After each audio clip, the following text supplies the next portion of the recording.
2, 3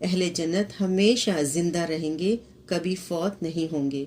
اہل جنت ہمیشہ خوش و خرم رہیں گے، کبھی پریشان اور رنجیدہ نہیں ہوں گے۔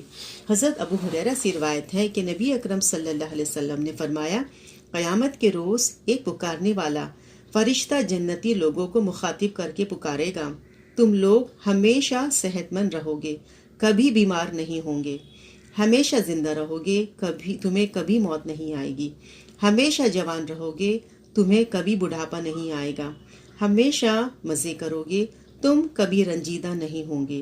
اور یہی مطلب ہے اللہ عز و جل کے ارشاد مبارک کا، جنتی لوگ پکارے جائیں گے، یہ ہے وہ جنت جس کے تم وارث بنائے گئے ہو، ان اعمال کے بدلے میں جو تم کرتے تھے۔ اسے مسلم نے روایت کیا ہے۔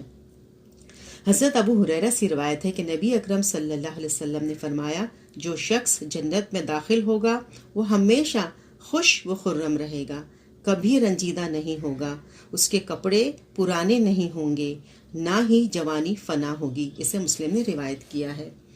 پھر ہے اہل جنت کو پیشاب پاخانے کی حاجت پیش نہیں آئے گی۔ اہل جنت کا کھانا پینا ڈکار اور پسینہ آنے سے ہضم ہو جائے گا۔ جنتی لوگ سانس کی طرح ہر لمحہ اللہ تعالیٰ کی حمد و ثنا کریں گے۔ حضرت جابر بن عبداللہ کہتے ہیں کہ رسول اللہ صلی اللہ علیہ وسلم نے فرمایا، جنتی کھائیں گے اور پیئیں گے لیکن نہ تھوکیں گے، نہ پیشاب کریں گے، نہ پاخانہ کریں گے، نہ ناک سنکیں گے۔ صحابہ اکرام نے عرض کیا، تو پھر کھانا کہاں جائے گا؟ آپ نے ارشاد فرمایا، ڈکار اور پسینہ آئیں گے جس سے کھانا ہضم ہو جائے گا۔ جنتی تسبیح اور تحمید اس طرح کریں گے جس طرح سانس لیتے ہیں۔ اسے مسلم نے روایت کیا ہے۔ جنتیوں کو نیند کی حاجت محسوس نہیں ہوگی۔ حضرت عبداللہ سے روایت ہے کہ رسول اللہ صلی اللہ علیہ وسلم نے فرمایا، نیند موت کی بہن ہے، لہٰذا جنتیوں کو نیند نہیں آئے گی۔ اسے ابو نعیم نے روایت کیا ہے۔ تمام جنتیوں کا قد 60 ہاتھ کم و بیش 90 فیٹ ہوگا۔ حضرت ابو ہریرہ کہتے ہیں کہ رسول اللہ صلی اللہ علیہ وسلم نے فرمایا، جو شخص جنت میں جائے گا وہ حضرت آدم علیہ السلام کی طرح 60 ہاتھ لمبا ہوگا۔ شروع میں لوگوں کے قد 60 ہاتھ تھے جو بعد میں گھٹتے گئے حتیٰ کہ موجودہ قد پر آ گئے۔ سے مسلم نے روایت کیا ہے۔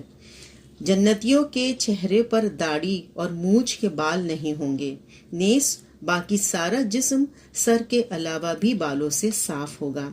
جنتیوں کی آنکھیں قدرتی طور پر سرمگی ہوں گی۔ جنتیوں کی عمریں 30 سے 33 برس ہوں گی۔ حضرت معاذ بن جبل سے روایت ہے کہ نبی اکرم صلی اللہ علیہ وسلم نے فرمایا، جنتی لوگ جنت میں داخل ہوں گے تو ان کے بدن پر بال نہیں ہوں گے، نہ ہی چہرے پر داڑھی اور مونچھ ہوگی، آنکھیں سرمگی ہوگی اور عمر 30 سے 33 سال ہوگی۔ اسے ترمذی نے روایت کیا ہے۔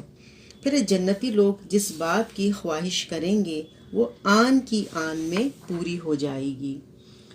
حضرت ابو سعید خدری کہتے ہیں کہ رسول اللہ صلی اللہ علیہ وسلم نے فرمایا، مومن اگر جنت میں اولاد کی خواہش کرے گا تو بچے کا حمل اور وضع حمل گھڑی بھر میں ہو جائے گا۔ اسے ابن ماجہ نے روایت کیا ہے۔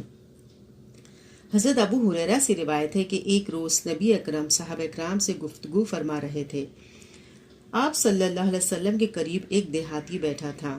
آپ نے فرمایا، جنتیوں میں سے ایک شخص اپنے رب سے کھیتی باڑی کرنے کی اجازت مانگے گا۔ اللہ تعالیٰ ارشاد فرمائے گا، جو کچھ تو چاہتا ہے کیا وہ تیرے پاس نہیں؟ وہ جنتی عرض کرے گا، کیوں نہیں، سب کچھ ہے، لیکن مجھے کھیتی باڑی پسند ہے اس لیے کرنا چاہتا ہوں۔ آپ صلی اللہ علیہ وسلم نے فرمایا، پھر وہ آدمی زمین میں بیج ڈالے گا، آنے واحد میں وہ اگائے گا، بڑا ہو جائے گا اور پک کر کاٹنے کے لائق ہو جائے گا، بلکہ اس سے بھی بڑا پہاڑ کی طرح ہو جائے گا۔ اللہ تعالیٰ ارشاد فرمائے گا، اے ابن آدم، اب خوش ہو، تیرا پیٹ کسی چیز سے بھرنے والا نہیں۔ دیہاتی نے عرض کیا، واللہ یہ جنتی ضرور قریشی ہوگا یا انصاری، اس لیے کہ وہی کھیتی باڑی کرنے والے ہیں، ہم تو کبھی کھیتی باڑی کی ہی نہیں۔ ہم نے تو رسول اکرم صلی اللہ علیہ وسلم یہ سن کر مسکرا دیے۔ اسے بخاری نے روایت کیا ہے۔ پھر یہ جنتی لوگ ایک ایک دن میں 100 عورتوں کے پاس جائیں گے۔ حضرت ابو ہریرہ کہتے ہیں کہ رسول اکرم صلی اللہ علیہ وسلم کی خدمت میں عرض کیا گیا، کیا ہم جنت میں اپنی عورتوں کے پاس جائیں گے؟ آپ نے ارشاد فرمایا، ایک آدمی ایک دن میں 100 کنواری عورتوں کے پاس جائے گا۔ اسے ابو نعیم نے روایت کیا ہے۔